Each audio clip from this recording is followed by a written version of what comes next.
Galeria Pet de hoje, a gente separou algumas imagens impressionantes, começando por esta aqui. Este vídeo foi gravado num zoológico na Austrália, onde alguns ovos de dragão de Komodo foram incubados. 7 meses depois, olha que sensacional a cena do filhote saindo do ovo. Foi a primeira vez que essa espécie nasceu desse modo lá no Australian Reptile Park. Esta outra situação aqui, também foi gravada lá no mesmo zoológico. Uma tartaruga de Galápagos se refrescando com um banho de esguicho num dia quente.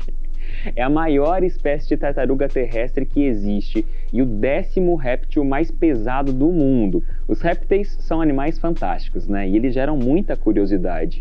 Algumas espécies podem, inclusive, ser bichos de estimação, mas logo de cara eu já vou ressaltar. O IBAMA, órgão vinculado ao Ministério do Meio Ambiente que atua na preservação ambiental, não indica essa prática, por mais que ela seja legalizada.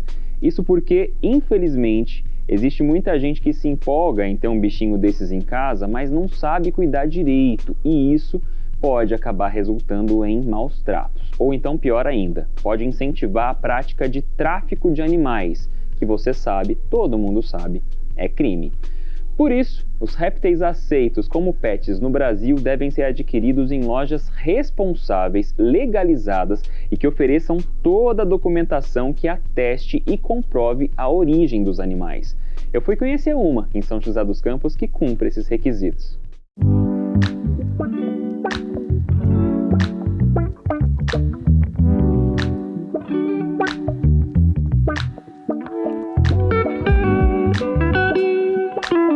A Janaína é médica veterinária e bióloga, responsável técnica aqui por esta loja em São José, que se preocupa com a documentação, né, Jana? Sim, a gente tem que ter os animais todos, né, documentados, certinho, até para não ter problema, tanto para o tutor quanto na qualidade de vida do bichinho, né? A gente está falando neste programa de hoje sobre répteis, mas isso vale para qualquer animal exótico silvestre. A gente está escutando, inclusive, que tem algumas aves aqui.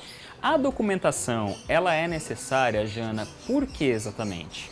Porque a maioria dos animais silvestres, eles só podem ser comercializados quando eles vêm provenientes de cativeiro, né, de criadouros legalizados pelo IBAMA.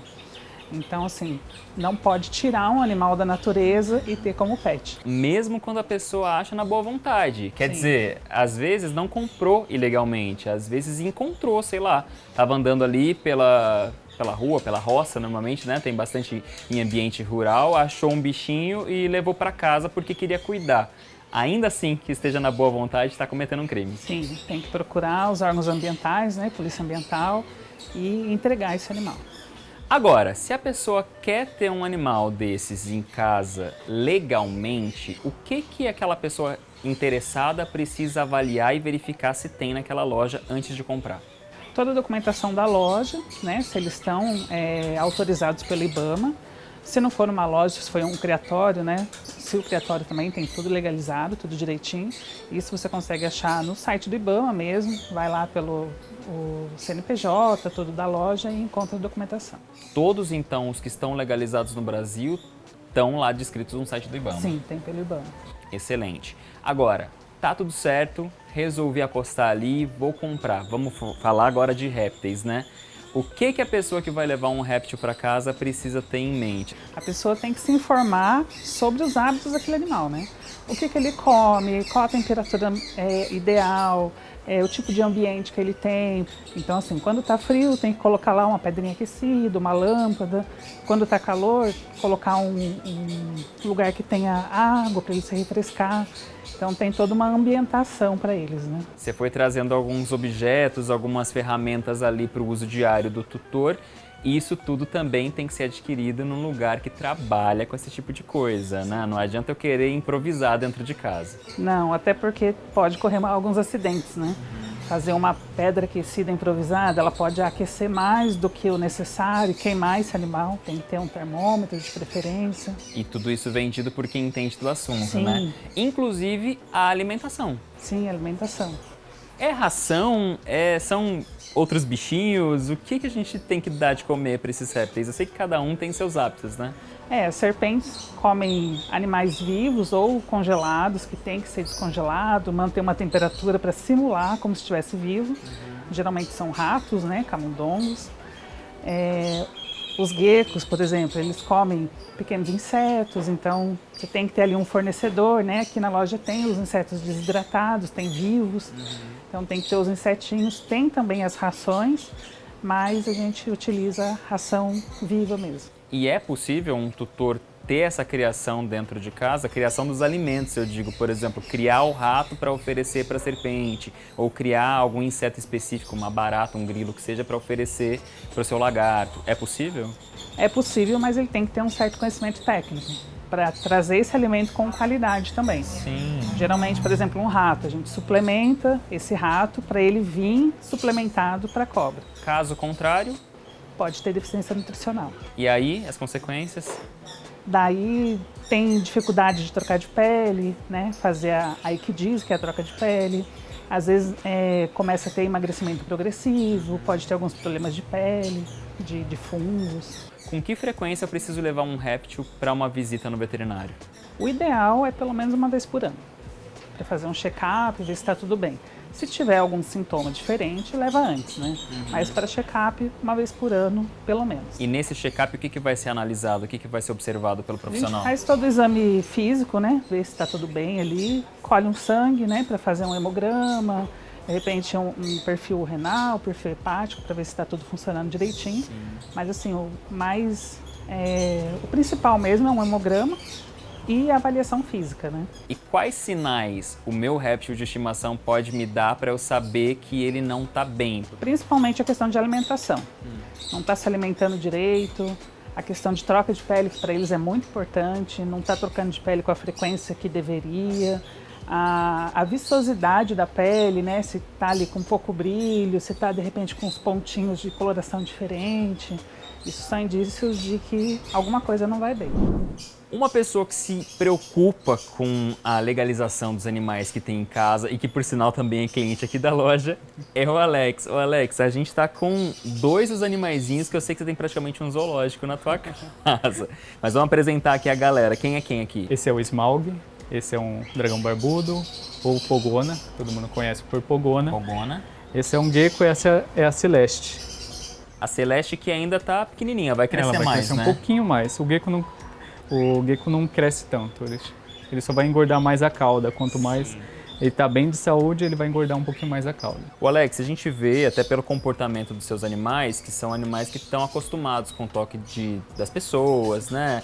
Sabem ficar tranquilos aí na tua mão. Isso tudo com certeza reflete um bom tratamento que você oferece para eles dentro de casa. Mas antes de falar do que você oferece hoje, vamos voltar um pouquinho no tempo. Você sempre quis ter répteis de estimação? Eu sempre quis ter vários tipos de animais. Quanto mais, melhor.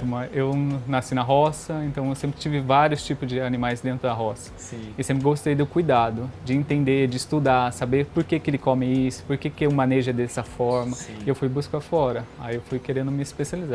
Réptil eu sempre quis ter. Qual foi o primeiro réptil que você adquiriu? Os dois. Os dois. Veio os dois juntos, eu não tive nem tempo de pensar. Então com você há quanto tempo, mais ou menos? Vai fazer 6 meses. 6 meses. É recente, vamos dizer. Mas a preparação para ter bichinhos assim dentro de casa começa antes, Começa né? bem. Eu até falo para os meus alunos, para ter qualquer animal, desde um cachorro ou se vai ter um réptil, estude antes um pouquinho o que ele vai precisar, principalmente um réptil. A temperatura do terrário, Sim. a preparação para o terrário. O que você foi pego de surpresa aí nos seus estudos para levar os bichinhos para casa? Alguma coisa que chamou a atenção? A troca. A troca deles é trocar de pele. Do terrário, eu fui vendo que tinha que ter a parte úmida, tem que ter a parte quente. Sim. Não foi tão complicado. A alimentação você vai aprendendo com o tempo. Tem uns que comem 2 vezes por dia, tem uns que comem menos. Quando são mais novos, eles vão comer mais. Então tem essas preocupações. Mas a troca de pele te chamou a atenção pelo quê? Você precisou intervir em algum momento? Sim. Aí eu tive que aprender a ajudar para ela não se machucar. A primeira troca é complicado para eles. A primeira, se eles não têm uma alimentação correta, não tem um dono observando ali se ele está fazendo corretamente, ele não está adquirindo cálcio nesse período, isso tudo intervém. Esses dois são animais legalizados. Sim, só pode ser legalizado. Não tem como... Hoje em dia tem um pessoal que ainda vende, mas quem quer realmente ter, vai ter um legalizado, para não ter problema. E você se certificou de que estava tudo certinho, documentação? Tudo certinho. O dono dele fez a transferência, tudo certinho para mim, com o meu nome, são microchipados, então tem tudo esse cuidado. Todos os animais legalizados têm que ser microchipados. E aí a importância, né, Alex, da gente procurar, no caso foi uma transferência, né, de um tutor para outro, mas ter essa preocupação de, se for comprar, procurar uma loja que ofereça documentação. Porque existe muito lugar que não oferece, né? Exatamente. E até ou oferece uma nota falsa, que tem muito também disso. E como é que a gente tem certeza de que não é, você sabe? Tem que buscar o direito para ver se realmente o número confere, tem tudo isso. Se ela é certificada pela vigilância. Animais com a documentação toda em dia, legalizados, então vamos fazer um registro disso para a nossa Galeria Pet, pode ser? Olha a foto aqui. Valeu, gente, pela participação e parabéns pelo comprometimento com o bem-estar dos bichinhos, viu? Isso é muito importante. E você lembra que no começo do programa eu te alertei que o tráfico de animais é crime, né? Vamos conversar um pouquinho mais sobre isso agora? Eu estou falando da Lei Federal 9.605 de 1998, também conhecida como a Lei dos Crimes Ambientais.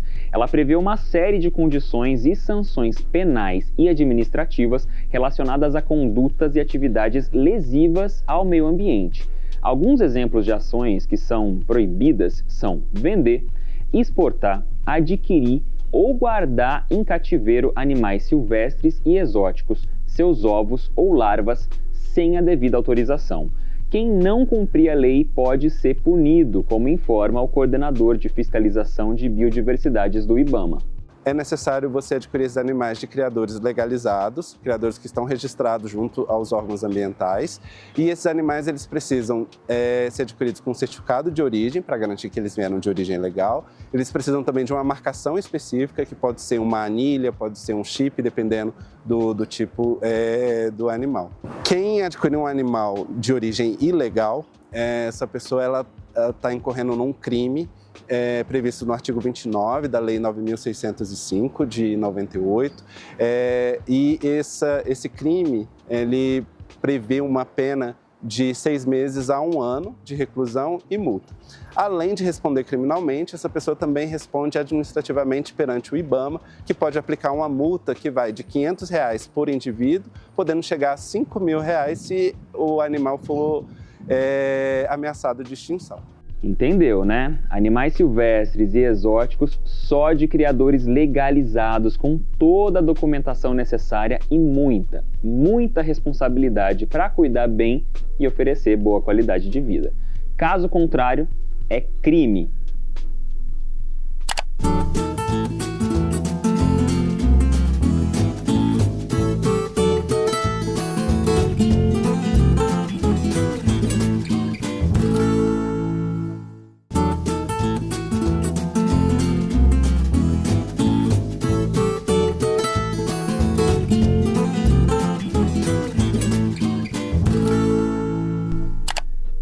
O Brasil é o terceiro maior celeiro de diversidade de répteis do mundo, você sabia disso? Em todo o nosso território nacional já foram descritas mais de 800 espécies. A gente só fica atrás da Austrália, com um pouco mais de 1.100, e do México, com mais de 900 espécies. No planeta Terra todinho, são mais de 11.600 espécies de répteis catalogadas, de acordo com o Instituto Chico Mendes de Conservação da Biodiversidade, o ICMBio. Algumas podem viver em ambientes domésticos, como pets. Aí nasceu o termo herpetocultura. Você sabe o que é isso?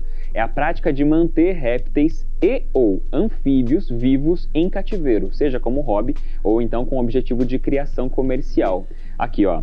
Esta cobra, por exemplo, ela mora num terrário adequado em São José dos Campos. O nome dela é Nina e o tutor é o Matheus. Eu vou chamar ele. E aí, Matheus, beleza? Fala, Thiago, tudo bem? Tudo certo. Me fala uma coisa, você sempre quis ter cobra de estimação? Sempre quis. Eu sei que cuidar de um bicho desses não é fácil, mas pelo que eu soube, você é muito cuidadoso, né? Por isso eu tô querendo fazer uma visita pra vocês e mostrar aqui no Galeria Pet. O que você acha? Opa, bora, vem aqui, estamos te esperando. Já tô indo pra aí, então. Até já. Um abraço.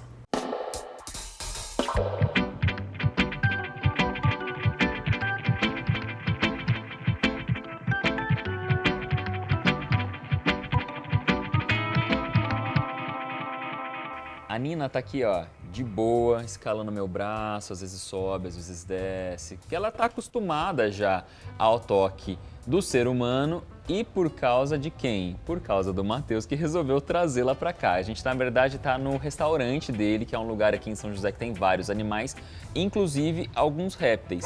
Mas é diferente ter um cachorro como o Thor, a Lola tem cachorro que vão passando aqui durante a gravação, e ter uma cobra, né, Matheus? É diferente, viu? A cobra é um animal, nunca tinha tido essa experiência, né? Antes do restaurante eu já tinha tido a experiência de ter cachorro, tem a minha ave também, a cacatua, há 10 anos comigo. Foi o primeiro animal, assim mesmo, doméstico, meu animal.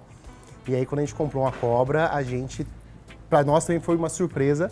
Mas olha, eu vou falar uma coisa pra você, é o animal que menos dá trabalho da fazenda toda. Menos que o cachorro? É a cobra, totalmente. A cobra é um bicho totalmente tranquilo de se cuidar.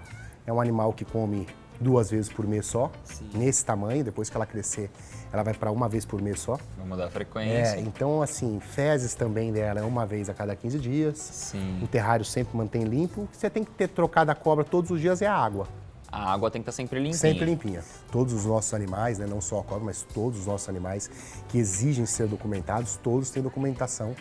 Até por nós termos uma área comercial, mesmo se não fôssemos uma área comercial, fosse só residencial, com certeza é muito importante que os bichos sejam 100% legalizados. Você tem o terrário da Nina aqui. Como é que foi montar esse ambiente para ela? Então, esse terrário é muito importante, isso aí também. Foi montado com um profissional na loja que eu comprei a Nina. Então, não foi algo que eu quis, eu só falei do jeito que eu queria, né? Eu queria uma coisa mais, como é que eu posso dizer? Mais neutra, assim, mais da cor dela. Falando de aparência, de aparência, né? mas o jeito que está montado aqui é o jeito profissional, então é muito importante. Ela tem uma luz que liga com um timer, né, que ela emite os raios UVs do sol. Então, 8 horas por dia essa luz fica ligada no timer, que tem que fazer isso para cobra, né? E ela tem uma pedra que fica ligada 24 horas, que é uma pedra aquecida. E é válido a gente ressaltar também, né, Matheus, que montar tudo isso leva tempo e leva dinheiro também. Porque tem muita gente que vai pensar que vai fazer um investimento no animal, que comprar animal exótico não é barato, tá? Eles custam caro, mas a manutenção também é cara, não é? Sim. A manutenção é cara. A gente sempre tem que manter, como eu te falei, né, 100% limpo, né, o terrário. Tem essa parte também dessa luz, que é uma luz especial também, que não é uma luminária barata, porque não é uma luminária que você compra aí numa casa de construção, é apropriada para ela. Então, assim, realmente é um investimento que tem que se pensar. Além da Nina, jiboia, você também tem 2 tartarugas aqui. 2 tartarugas também. E como é que também foi esse processo de aquisição das tartarugas? As tartarugas vieram depois da jiboia, foi na mesma loja que eu fui lá, quando eu fui buscar o terrário, eu vi. E aí eu tinha um aquário, por coincidência, parado. E aí falei, puta, eu vou colocar 2 tartarugas, vou ver como é que é. Nunca tinha tido a experiência de ter tartaruga. E é bem legal, né? A criançada ama, né? Eu confesso que eu sou mais da cobra. Mas elas também exigem atenção, cuidado. Sim, mas bem mais tranquila, né? Bem mais tranquila. Mas a tartaruga, eu tenho um rapaz, que é o mesmo rapaz que cuida do meu lago aqui de carpas, que ele vem uma vez a cada 15 dias e limpa todo o aquário. Então também tem essa manutenção mensal aí com um profissional para limpar e deixar o pH da água de acordo para o animal. Qual que é a satisfação de você ter a certeza de que seus répteis estão bem tão saudáveis? Cara, a satisfação é imensa, né? A mesma coisa que um pai quer dar para um filho o melhor que puder dar, né? O melhor estudo, a melhor alimentação. Então, nossos animais aqui, o que eu posso dar de melhor para eles, a melhor alimentação, a melhor ração, a gente dá. Aí, levei o meu réptil de estimação para casa. Comprei direitinho, documentação em dia, tá lá. Mas só tá lá? Não, não é assim não. Tem que cuidar, tem que pensar em todo o ambiente. E quem vai passar as orientações pra gente de como preparar esse ambiente para esses bichos viverem dentro das nossas casas é o meu xará, o Thiago, que é biólogo especialista em répteis. Você adora, né, esse assunto? Sim, desde sempre. Nossa, desde que de criança, depois na faculdade e seguir nisso. Eles são incríveis. Você tem na sua casa? Não tenho ainda. Ainda não tenho. Mas sabe como cuidar porque ele trabalha com esses animais já há algum tempo, inclusive trabalha num grande projeto de educação ambiental que fica aqui na nossa região, que é o projeto Selva Viva em Taubaté, e você tem esse manuseio com esses animais todos os dias, né? Todos os dias, desde manhã até o final do dia, a hora de ir embora. E não importa se vai ser num projeto como Selva Viva ou se vai ser dentro de uma casa, o recinto onde o réptil vai ficar tem que ser pensado da mesma maneira. Com certeza, tem que ter o cuidado específico e para cada espécie, né? Para cobra vai ser diferente de tartaruga, de lagarto, então tem que aprender bastante sobre esses animais, comportamento e sobre os cuidados básicos deles. Mas existem algumas coisas em linhas gerais que sejam mais ou menos padronizadas em relação à temperatura, por exemplo, ou ao que vai estar ali dentro? Ah, sim, tem animais que eles não vão precisar, por exemplo, de radiação. Aí não precisa da luz de radiação, né? Ultravioleta. Tem outros que precisa, né? Isso vai de lagarto para lagarto. Sim. Agora, cobra, por exemplo, precisa de temperatura que varia de 26 a 32 graus. Tá? E ali dentro do terrário dela tem que ter o ponto frio e o ponto quente para ela poder fazer esse controle de temperatura. Se tiver só um ponto frio, eles vão ficar doentes, pode pegar uma pneumonia, por exemplo. Se tiver um ponto só quente, também vai alterar o metabolismo dele. Sim. Então tem que ter umas tocas, tem que ter uns pontos de sombra e o ponto de aquecimento para ele próprio mesmo ir fazendo essa transição. Tem lagartos arborícolas que você pode montar recinto externo, do lado de fora de casa. Então tem que pensar, então, por exemplo, em galhos e um lugar que vai bater bastante sol, que daí ele vai ter um período que ele vai ficar ali, a hora que ele aqueceu ele vai sair e vai para a sombra.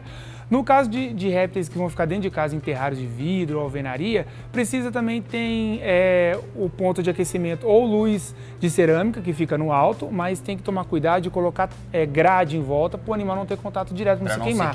Exatamente. E também tem as placas ou pedras aquecidas, que também precisa estar debaixo do substrato. Não pode estar em contato direto também com a pedra do animal, senão ele pode ficar muito tempo ali e se queimar. O que é o substrato? O substrato é a parte do forro embaixo, assim, pode ser casca, pode ser feno, vai depender mesmo da espécie que você vai estar cuidando. Fibra de coco, algas secas. Agora a gente fala muito de cobra e de lagarto, mas a gente também não pode deixar de lembrar que tartaruga, jabuti, cágado também são répteis e aí os cuidados completamente diferentes, né? Com certeza, maior ainda. Esse grupo, né, dos cágados, jabutis, tartarugas são os quelônios. Eles têm o casco, né, carapaça e o plastrão. Então eles precisam de suplementação de cálcio, precisam de muito sol e andar bastante. Então quando eles são adultos, pode deixar no quintal de casa e lembrando que o substrato, que é onde ele vai estar pisando, tem que ser plano, não pode ter obstáculo para ele não virar, porque eles não podem ficar de pernas para o alto assim para cima, sim, que pode trazer prejuízo no organismo dele, né? E umidade, né? Bastante água. E a parte de aquecimento na época de frio, tocas com feno e luz de aquecimento também, tá?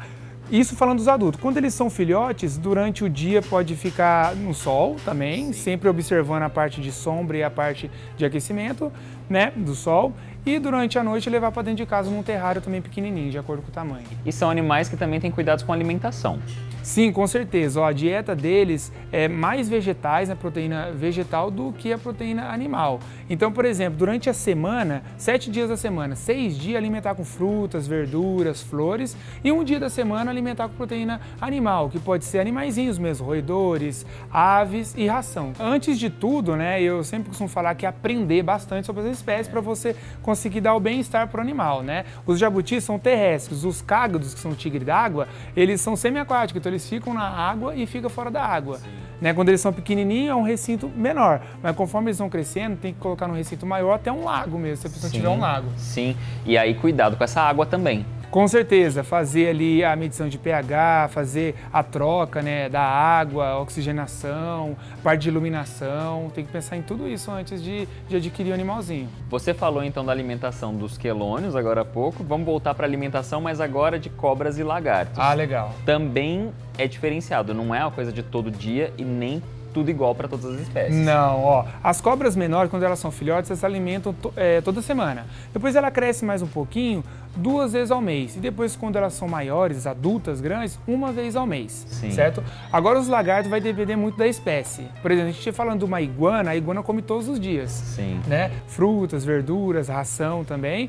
Mas o teiu, por exemplo, come 2 vezes na semana. Quando chega a época de inverno, eles entram em brumação, que é como se fosse uma hibernação. Eles diminuem o metabolismo e só tomam água, fica dormindo o tempo inteiro. Tá vendo, né? Quer ter um réptil de estimação desde que essa espécie seja aceita pelo IBAMA e ele seja adquirido com toda a documentação legalizada? Excelente, mas antes, muito antes de você adquirir esse bicho, consulte um biólogo, consulte um médico veterinário especialista em animais silvestres e exóticos. Só assim você vai conseguir ter todas as informações necessárias para aquela espécie em específico e vai garantir que uma vez dentro da sua casa, esse bichinho vai viver com qualidade por vários e vários anos junto com você e com a sua família. E claro que eu não vou deixar passar esse momento sem registrar na nossa galeria pet. Vamos fazer uma foto? Claro. Então vamos lá, aqui ó. X. Valeu, pessoal! Incrível ter vocês aqui no programa. Obrigado mesmo, viu? E se depois de ter assistido tudo isso, você ficou com vontade de ter um réptil de estimação, fica o alerta. No Brasil, iguanas, jabutis e jiboias são alguns exemplos das espécies que você pode ter legalmente em casa.